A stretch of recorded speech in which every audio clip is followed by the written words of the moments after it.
Okay, awesome. So good evening, students. I think it's appropriate to begin because this is a very long presentation, the one that we have today. But well, thank you very much for being early today.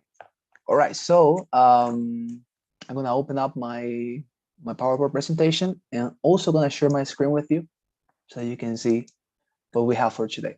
All right, awesome. So it's nice to have you here again, and we're going to begin. Actually, we're gonna continue right with the listening section. Okay, so let's go. All right, wonderful.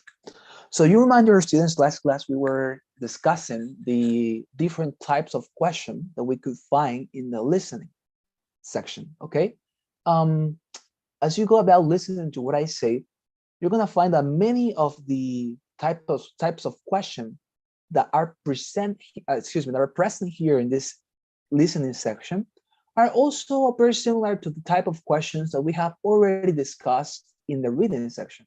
And that is actually something very advantageous, right? Because to give you an illustration, talking about this inference question, that is the third type of question in the listening section, this is a very, very similar type of question to the inference question, but in the reading section. Okay, so many of the approaches, many of the techniques that I have already given to you are going to be helpful and beneficial for you to apply. Okay, but nevertheless, of course, we're gonna continue with, as I said, we're gonna continue with the presentation, and we're gonna look to the remaining types of question that we have. Okay. All right. I'm sorry. Wonderful. So let's see. We have the TOEFL listening inference question. This is the third type of question, as I was mentioning, and what you have to do to basically, as I'm saying, as in the case of the reading inference question as well, what you have to do in this case is simply to make an inference of one of the portions of the lecture or the conversation you're gonna receive as material for this listening section. Okay, so I want to present you more or less how is it gonna be the wording for this section. Okay, I want you to see more or less how these questions are always paraphrased and how are these questions, how are these particular questions presented to you. So look at the examples that I have here. Inference questions will usually look very similar to one of these examples. It says, it could be, what can be inferred from the professor's discussion of X? What will the student probably do next? What is implied when the speaker says this? Reply a short segment is gonna give you the opportunity. And sometimes the question will reply a sentence from the recording for you. Other times you will need to rely on your notes and memory to answer the question. What do I mean by this? That in order to make this inference, okay, from the question, sometimes you're gonna receive the advantage of what? Of listening. As you remind here, it happened in this function type of question. You're gonna have the opportunity to listen to a particular segment of the lecture or conversation you already listened to. And if you have that opportunity, great, because you're gonna have the chance to remind what the particular lecture said. But sometimes these inference questions are not gonna give you that advantage, okay? Excuse me, advantage. They're just gonna give you the question, and they're gonna expect you to rely on your notes and your memory to respond to this question, okay? So just in case, so that you know what to expect in this particular type of question. Now, let's look at an example. I know that you are definitely going to get benefited from listening to this example because, you know, that is the way that we learn, right?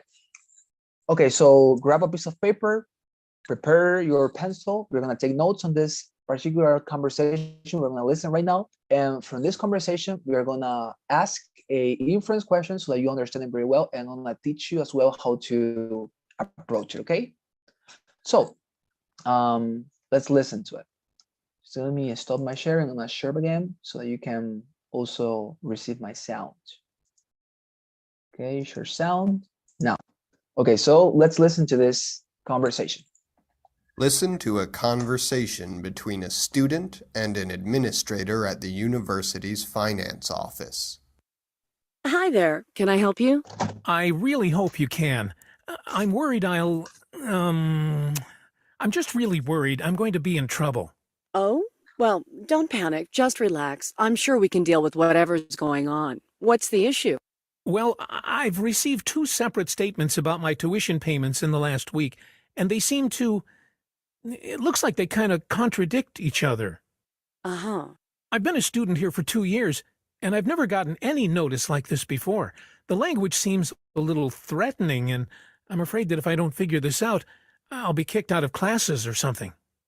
I can assure you that nobody's going to kick you out of class. We'll sort it out. Now, did you bring the letters with you? Yep, I have them right here. The first one is similar to the reminder I get every month to make a payment, but Here, let me see. it has some extra language out of the norm there at the bottom. It Hmm. says something about penalty payments. All right. And did you miss any payments that you know of? No, I've never missed one. That's strange. And what about the second notice you received? That one says it's the final warning to make a payment, or else my enrollment will be canceled. That doesn't make any sense because it's the first warning I ever got. Okay, are you sure these are the only two notices you got in the mail from us? Yeah, absolutely. Well, then, it certainly seems like there's been an error, because if the statement were accurate, you would have received additional notices from us. Let me just look up your account in our database and see what the problem is. Thank you so much. I'm just a little stressed out that something will go wrong with my classes. Oh, sure. Just a moment while I... Huh, here we go. I think I found the problem. Did you make your last payment during a school holiday? Sure, I mean, I think I did. I guess I made the payment during spring break. Is that a problem? Well, you didn't do anything wrong, but it looks like there was an error in our system. The computer is supposed to automatically process payments when the offices are closed, but for some reason, your payment never went all the way through. It's still pending approval. So why did I get only a final warning notice? Well, I'm not completely sure, to be honest. We were coming back from a holiday, so there may have been some confusion. Well then, I mean, what do I have to do to fix this? Nothing at all. I'm approving the payment now and noting on your account that the error was ours. Just make your next payment on time and you won't have any more problems. Wonderful. Thanks for taking care of this. That's a huge relief. Okay, wonderful. So as you could listen to the conversation, what we have here is basically a student talking with a staff person from the college he's attending to, and well, he has a problem, with a warning, a notification he received, and stuff like that. Okay, so let's look at how would an inference question look like. It says, what can be inferred about the student? This is usually the wording of this type of questions. As you can see, it says they're inferred. What can be inferred about the student? Okay, that is the question. So let's look at the possible responses, and later I'm going to give you some recommendations to respond. It says he wants to stop getting notices from the college. B, his primary concern is being allowed to attend classes. C, he wants to leave the tuition office quickly. D, he's worried about accidentally paying tuition twice. Now, let's look at some recommendations. Don't forget that although you are asked to infer something, this doesn't mean you can separate yourself from the passage and let your imagination to fly.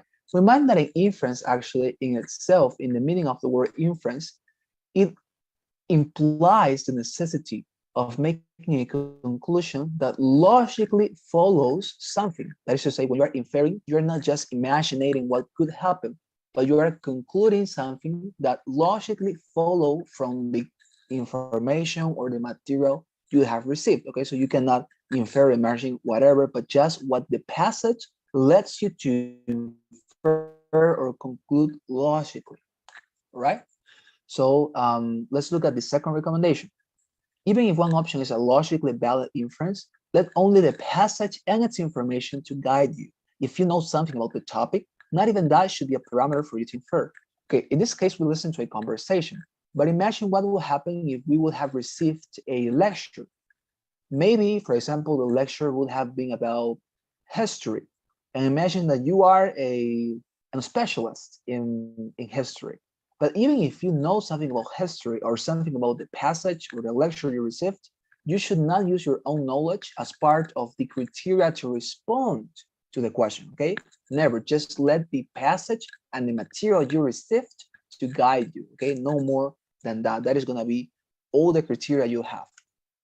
Now, let us see. In this case, what would be the correct answer? What can be inferred about the student? We have already read the responses. In this case, I want to tell you that the correct answer would be B.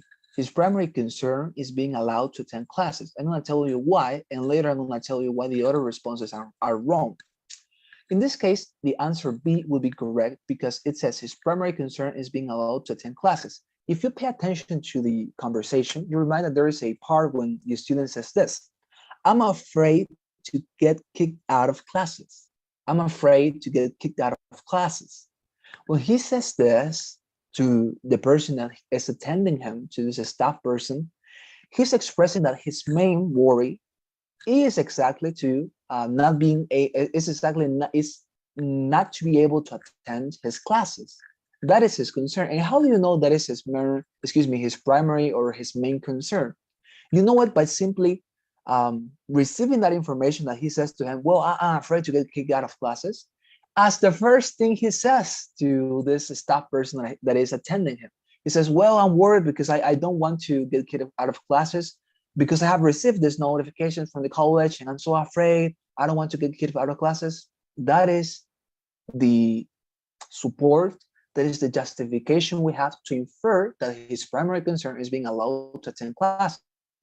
The fact that this is something he mentions at the beginning of his conversation is telling you that this has priority, right? Sometimes when we talked and we speak to somebody, the first thing we say it's because it's our priority, right? We want to say that, and that is exactly what he does. He talks about that he does not want to get kicked out of classes. That is to say, él no quiere salir de clases, que lo saquen de clases, okay? So that will be the correct answer. And as you know, I am inferring that why? Because I have a justification. That sentence, it's telling me that this is the correct answer. But let's analyze other possible answer so that you know what will be a wrong answer and one that you should not choose. For example, A, he wants to stop getting notices from the college.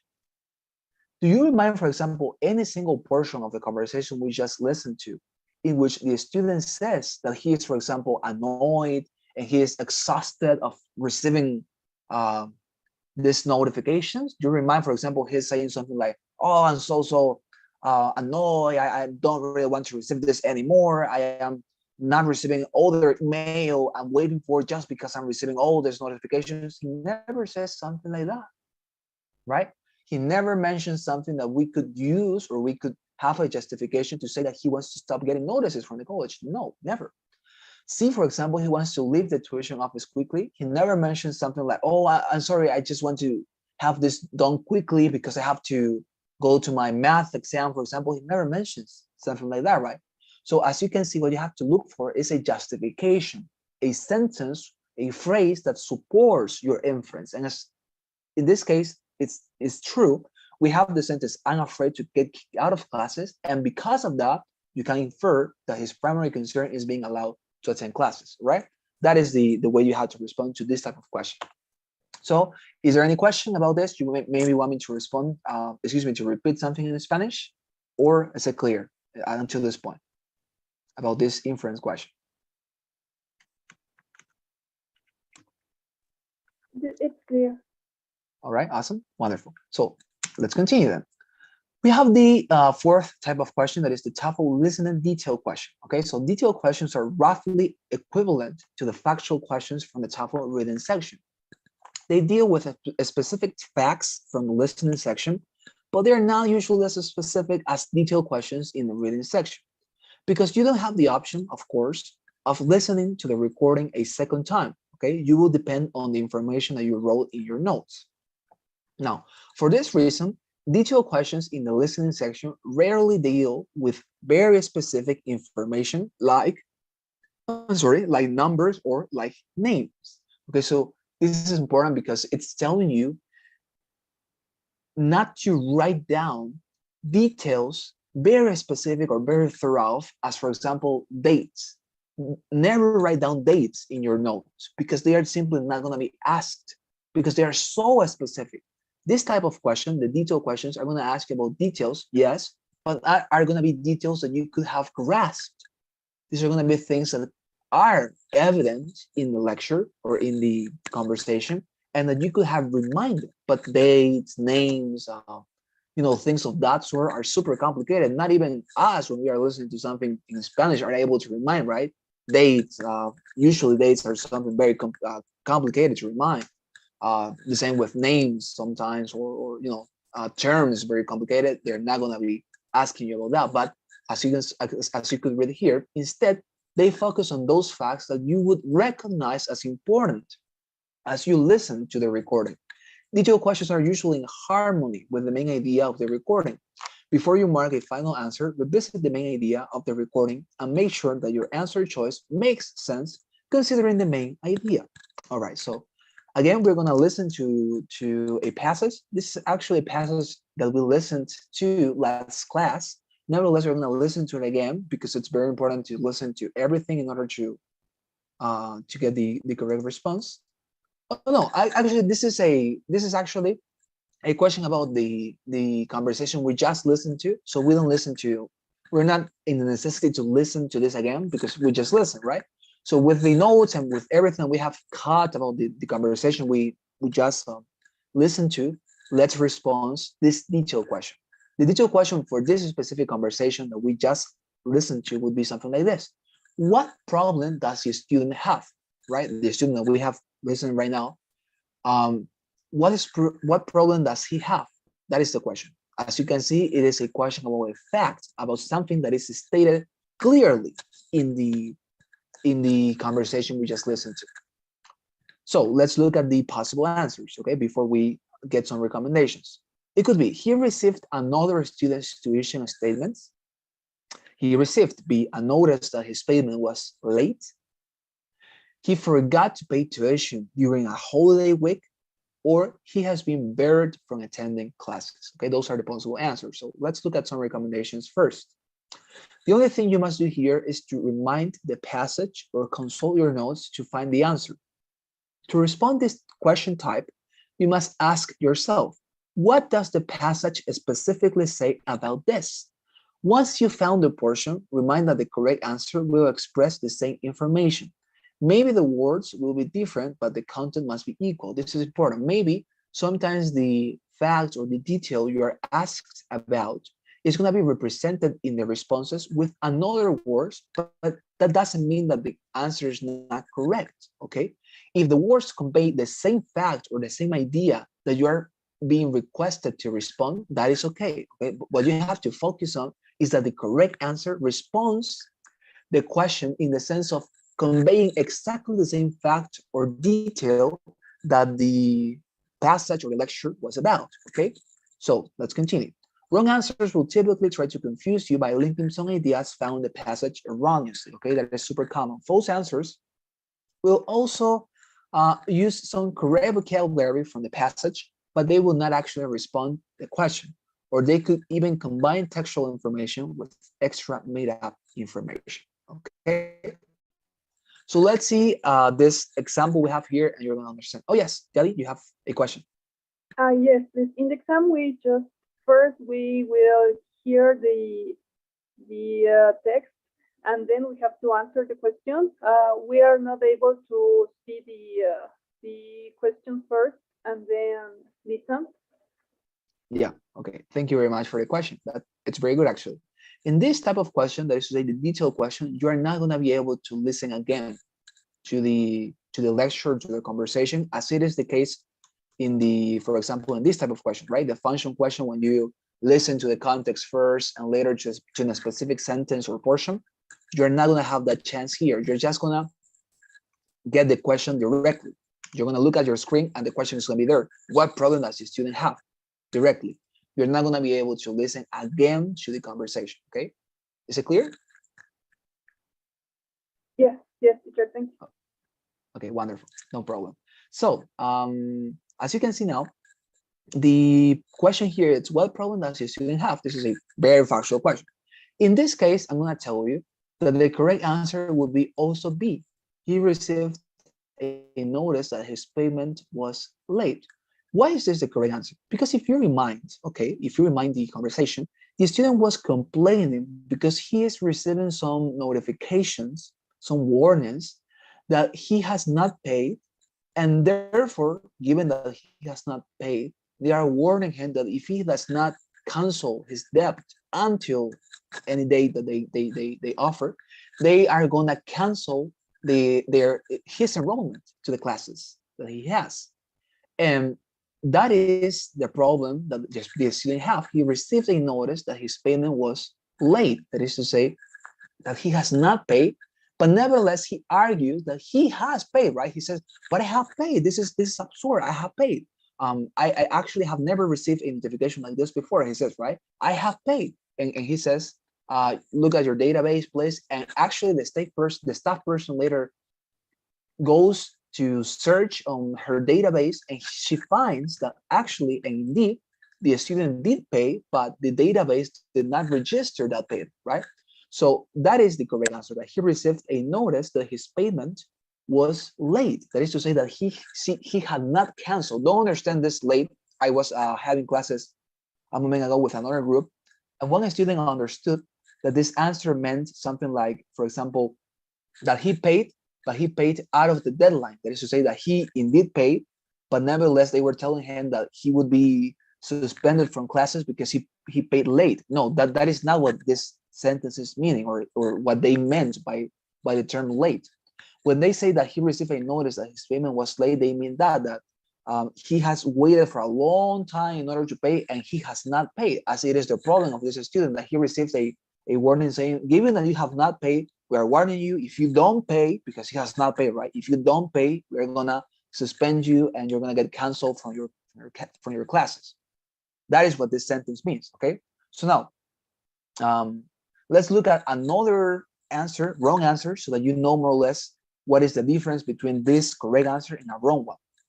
For example, A, he received another student's tuition statement. I ask you in this case, did you listen to something in the conversation that could suggest to us that he received another student's tuition statement?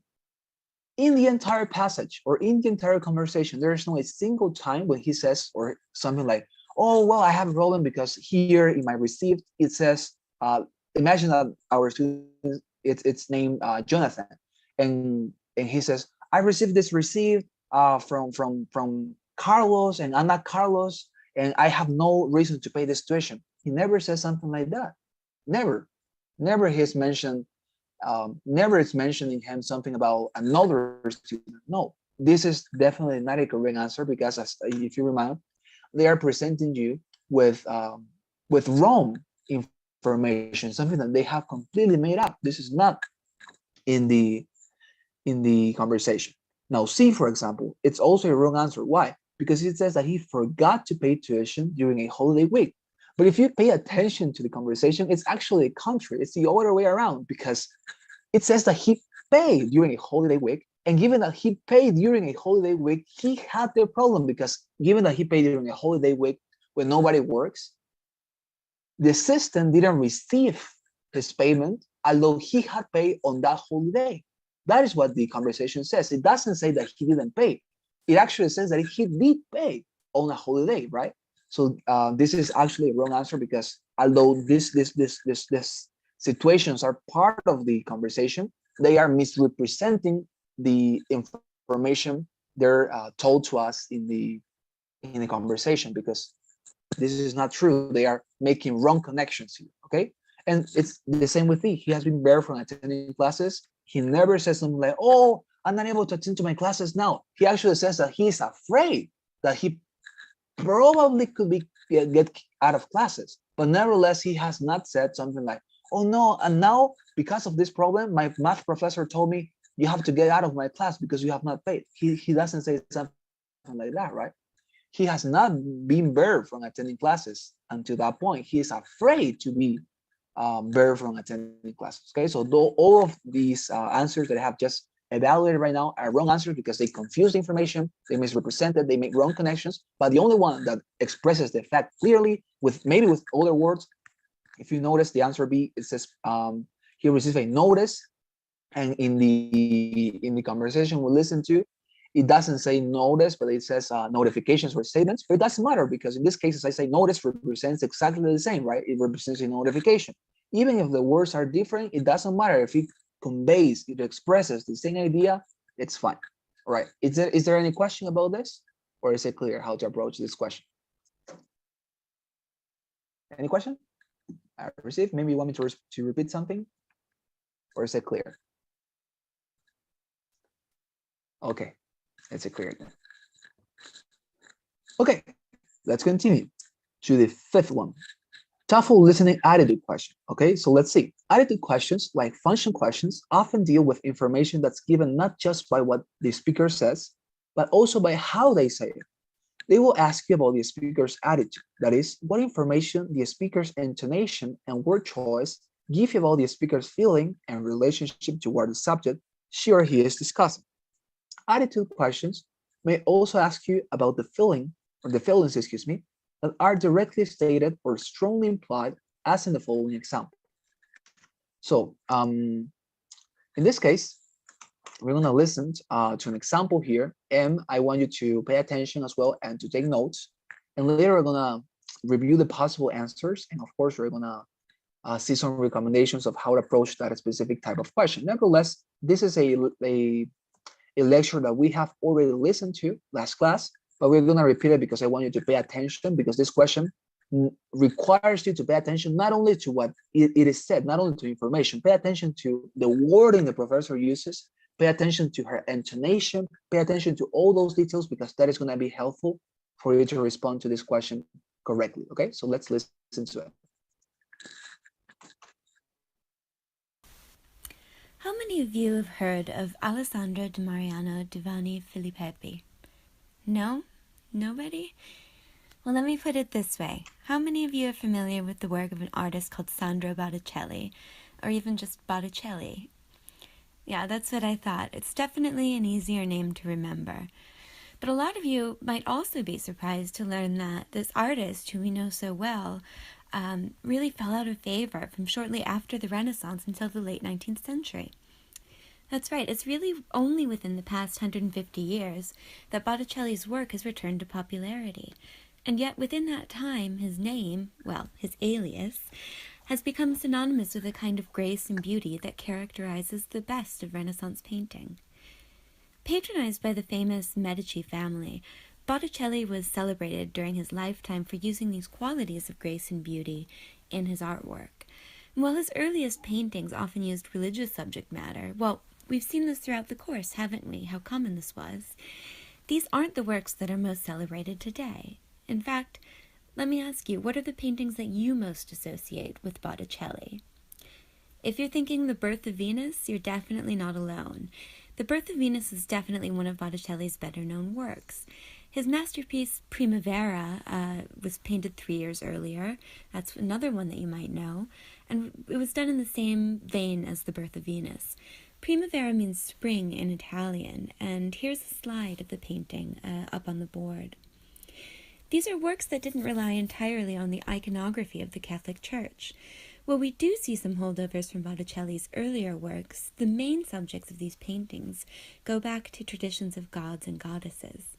Note the extensive use of nature as a metaphor, in addition to the nudity of some of the figures, or the skimpy clothes used to cover them.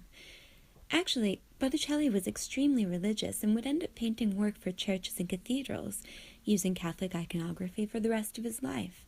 The Madonna and Child, for example, was a popular subject.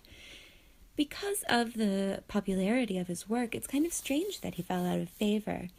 His paintings were in churches, chapels, and villas all over Italy. But in 1502, almost a decade before he died in 1510, Botticelli was already disappearing from the public eye. Even though he had painted frescoes in the Sistine Chapel, Botticelli's work was commonly overlooked in favor of that of his neighboring artist, Michelangelo.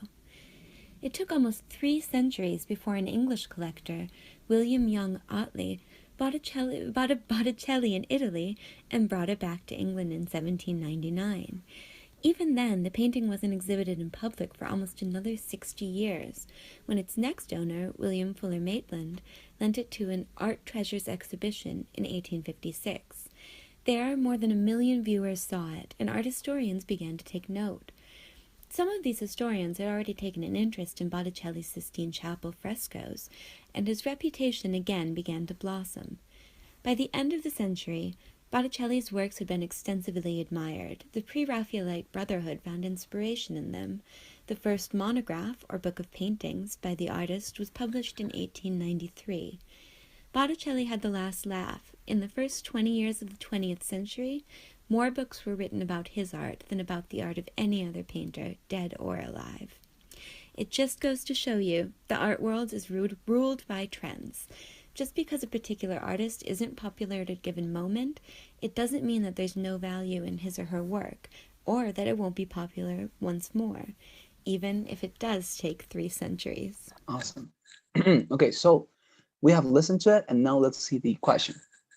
As you can see, the question with the wording would be something more or less like this. What is the professor's attitude toward Botticelli? Okay, that would be more or less the wording of this type of question. What is the professor's attitude? As you can see, attitude question, attitude towards Botticelli. It says, option A, she enjoys some of his work, but not all of it. She sees him as an obscure yet important artist. She believes his career teaches us about larger social structures. She does not know why students don't know more about him. Okay, those are the possible answers. Okay, awesome. So let's see some recommendations first, and later we're gonna get into the correct answer. It says, your objective in this question is to deduce what type of personal position or opinion does your speaker have with relation to one specific topic. Actually, this is very important, students, because this is the difference between the attitude question and between the inference question. The inference question and the attitude question both somehow ask you to infer. But in these inference questions, they're always going to ask you to infer about the material you received in the passage. For example, in this case, you had to infer about the student, right? That is part of the material and the information you received in the conversation. Nevertheless, these attitude questions, you're just going to receive them, first of all, with lectures. That is to say, with a professor saying something, teaching something. And what you're going to do is not to infer something about the material of the professor or the element or the topic or the themes of the lecture. You're just going to infer something about the opinion of the professor delivering the lecture. I repeat, you're gonna infer about the attitude of the professor or the opinion of the professor regarding the topic that he is delivering. For example, imagine that I am a professor of biology and I am teaching my students about Darwin's evolutionary theory. And I say, for example, in my class, something like this. Darwin's believed that natural selection was the mechanism for evolution. But well, there are a lot of other theories. If I could say something like that in my biology class, what could you infer about my opinion of Darwin's evolutionary theory? You could infer, obviously, that I'm not convinced, right, that Darwin is right, because I'm saying, well, but you know, there are a lot of other alternative theories to that Darwin's evolutionary theory. Because of the way I say it, because of the wording I use it, you can notice, you can infer that my opinion is that Darwin evolutionary theory is actually not correct, maybe, or that there are other better explanations and theories about natural selection and evolution. That is what you have to look for. You have to look for the personal opinion of the professor or of the person delivering the lecture, what he thinks or what she believes about the topic she's delivering. Okay, that is what you have to look for. All right, so don't forget these questions may appear with emphasis to different contexts. Therefore, your aim will always be to discover the underlying personal position of the speaker, even if it is not directly stated in the passage. Nonetheless, you must always have a textual basis to support your deduction. That is true for every single question. Always the right answer is going to have a textual basis. You have to have a justification. Imagine that your reviewer Imagine that you have to be with your reviewer when he is reviewing your exam. That is to say, the reviewer of the TOEFL exam that he is correcting if your responses are right. And he asks you, why did you pick this specific response? You will have to be able to say, well, because the lecture or because the conversation said this. You always have to have a justification in the content of the lecture or in the content of the conversation. That is what you have to do. Okay, so what will be the correct answer in this case? I have to say that this is a very complicated example, but nevertheless, in this case, also the correct answer is B, okay? She sees him as an obscure yet important artist. That is what you could infer from the professor's view or the professor's attitude toward Botticelli. I'm going to begin by saying why the other responses are wrong, okay? The other responses are wrong for the following reasons. First of all, the answer A, it says she enjoys some of his work, but not all of it. There is no a single phrase or a sentence when she says that she enjoys some of his paintings more than other works or paintings of this Botticelli artist. Never. She never mentions, oh, you know about this picture? Well, I don't like it very much. I like this. This is preferable to me. She never mentions something like that, right? She never suggests something for us to infer that she believes that some of his work is good and some of his work is not good, actually. That is a wrong answer because we have no justification.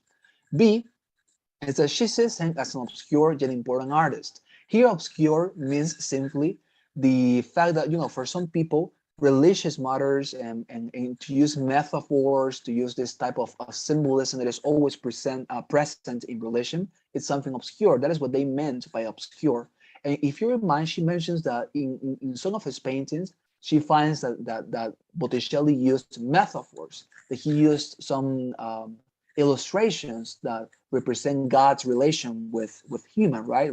For example, if you remind some pictures from that epoch, there's always like a man covered with a shit tree, right? In his intimate parts, those type of metaphors, that is stuff like that. It's always something obscure for the ETS people. Like they consider that religious and metaphorical thing to be obscure. So that is what the word obscure means here.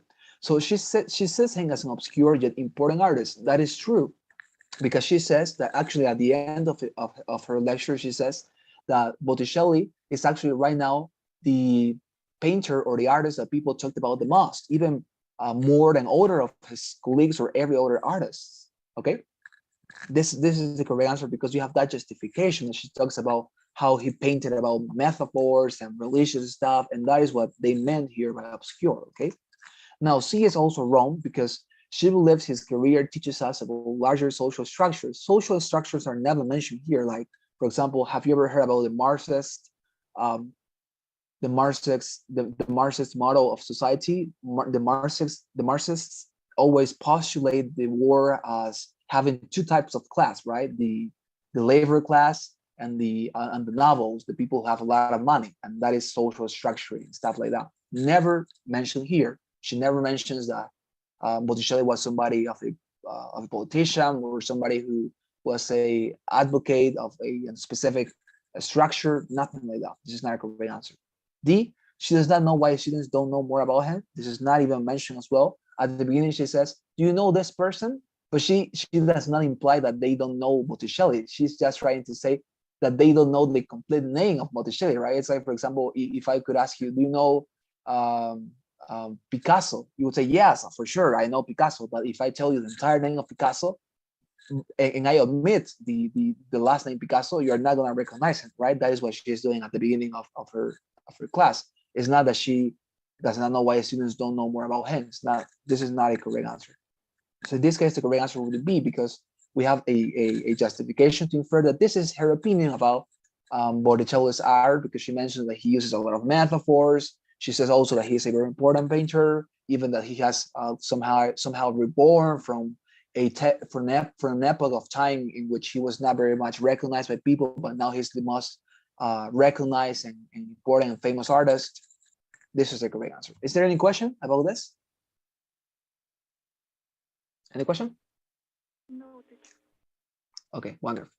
So let's continue. This is the last type of question. It is the categorizing questions, okay? So categorizing questions ask you to sort key items from the lecture according to certain criteria, okay? Some of the answers will usually be stated, whereas others will be implied. And the categories may differ from the most obvious ones mentioned in the lecture, but it is not a problem. So let's take a look at one example.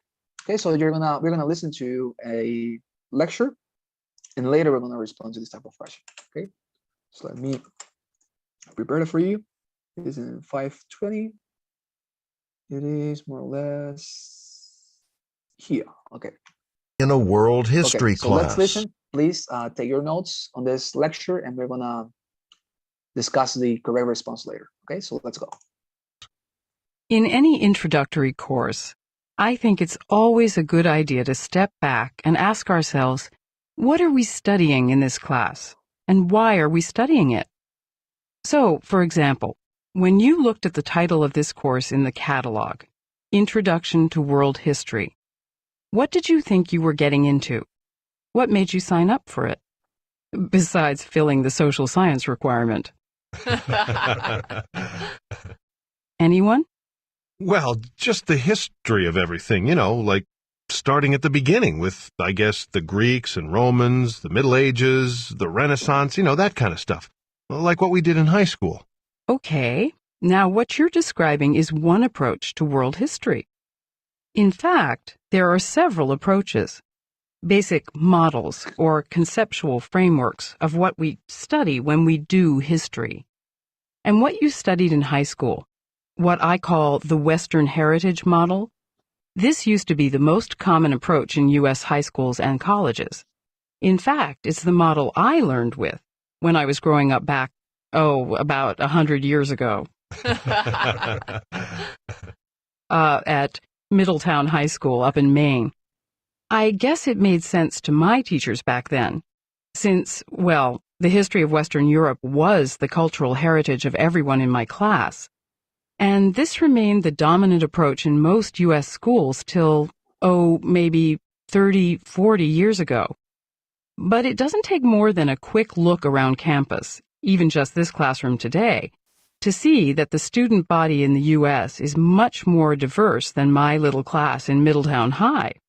And this Western Heritage Model was eventually replaced by, or sometimes combined with, one or more of the newer approaches.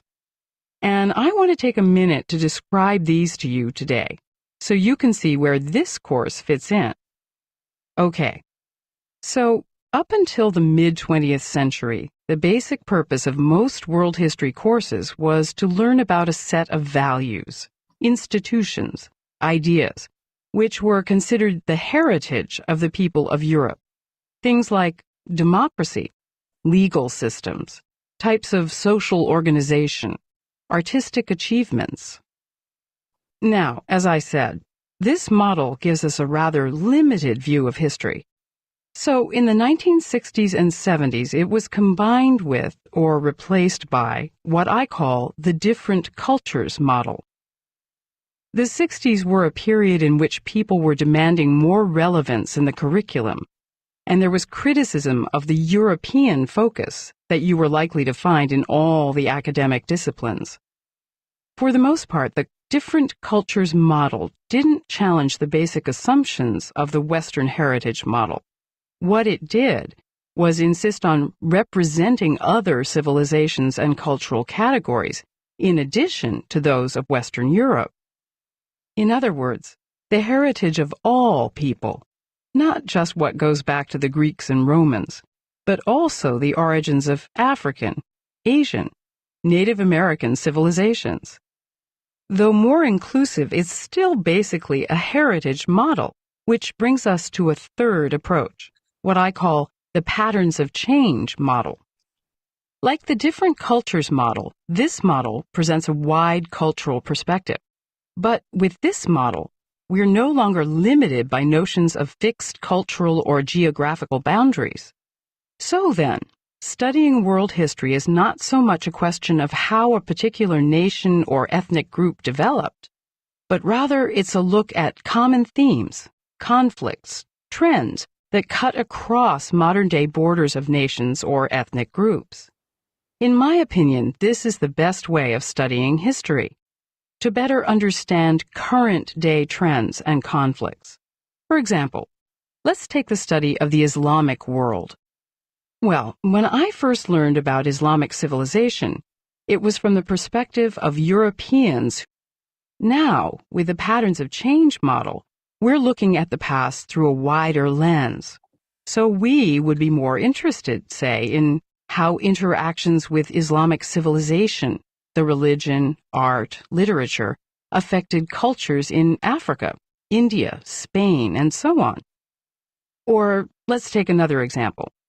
Instead of looking at each cultural group as having a separate, linear development from some ancient origin, in this course, we'll be looking for the common themes that go beyond cultural or regional distinctions.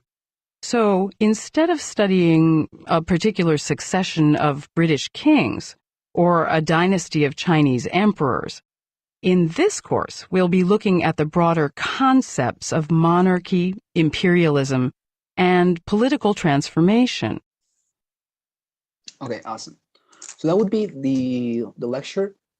Now let's see the question. So the question will be something like this. Match each of the topics below with the type of world history course in which it would most likely be discussed, okay? Write your answer choices in the spaces where they belong. So in this case, you wouldn't have to write, but you have to drag, right? If you're taking the IBT version, you're gonna drag, introduce these statements in every single box. So as I say, basically, your objective in this question is to fill the boxes you will be provided with. You must fill them with those statements that consistently and meaningfully relate to the proposed categories. These categories will vary throughout your paragraphs, but the topics will always be related to your current paragraph. In order to correctly choose your answers, you must fill each box with those sentences that best correspond each of them with information signal in the passage. Okay, so as you can see, in the head of every one of these boxes, you're going to have a topic that is like a category. And you are going to basically drag, you see that there are some statements below those boxes. You're going to drag one of these statements to one of those boxes, depending on how much you think that statement relates to the category proposed in that box. For example, let's see. In this case, the topics or the themes of these boxes are simply the type of world history course. As you can see, all the types of world history course that the professor signaled, right? The Western Heritage Model, the Different Cultures Model, and the Patterns of Change Model. And here we have some statements, and it says, match each of the topics below with the type of the world history course in which it will most likely be discussed. Okay, so let's see, for example, the first statement. It says, the contribution of Native American art to the United States culture. This is certainly a statement or something that could be discussed in the different cultures model. Let's just say in the middle. Why? Because if you remind, this approach was simply about how said that some cultures related to the European heritage that most of the American people have, right?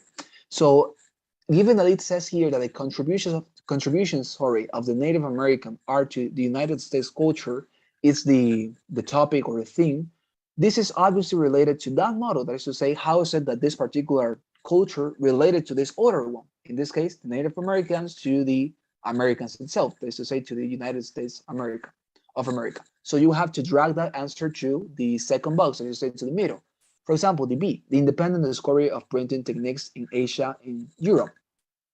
In this case, this would obviously be what? The third one. Why? Because if you remind, the patterns of change model, basically it's an approach that tries to understand history with regard to some general things and how it said that these cultures adapted or approached or confronted these things independently. Okay, so in this case, it is said that Asia and Europe had a independent discovery of printing. And given that it is a different understanding about a particular topic that is printing, you will have to put this in the patterns of change model, right? In the last box. And finally, ancient Roman foundations of the United States legal system. It's obviously a Western heritage model. Why? Because it is how it said that the foundations of the Roman law affected the United States legal system. So that would be the first box. C would be in the first box. So you will have something like CAB, okay?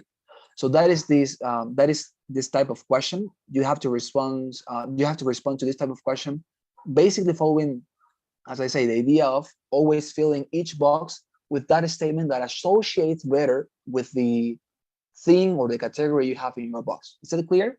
Obviously, for every single lecture or conversation, the change is going to vary according to the topic you have listened to, but the exercise is going to be the same. You're going to drag your response to the box with the category that relates to the statement the most. Is it clear, or any question about this? This is clear. Okay, maybe another person, maybe you want me to repeat something, please tell me now so that I can help you with pleasure. It's clear. Okay, wonderful. So that's it. Thank you very much. Do not forget to practice. You can send me a WhatsApp message whenever you want. I will respond as fast as I'm available. My cell phone is 7810435 with my country code 591.